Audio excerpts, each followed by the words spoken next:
Fountains of lava.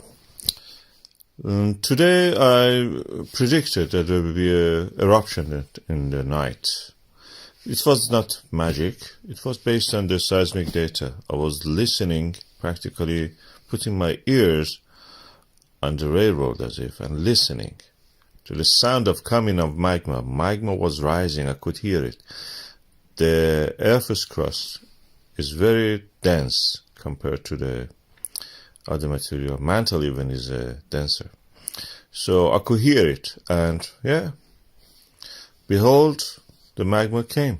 It was on the way, it was arriving. The earthquakes, the very tiny amounts of earthquakes, but there's a lot of them, were coming from the movement of the blocks of rocks and rising of the lava among the rocks. I put my ear on the ground in the form of a seismograph, and I could hear that. And here you are. Beautiful eruptions. That's how we do these things in geophysics.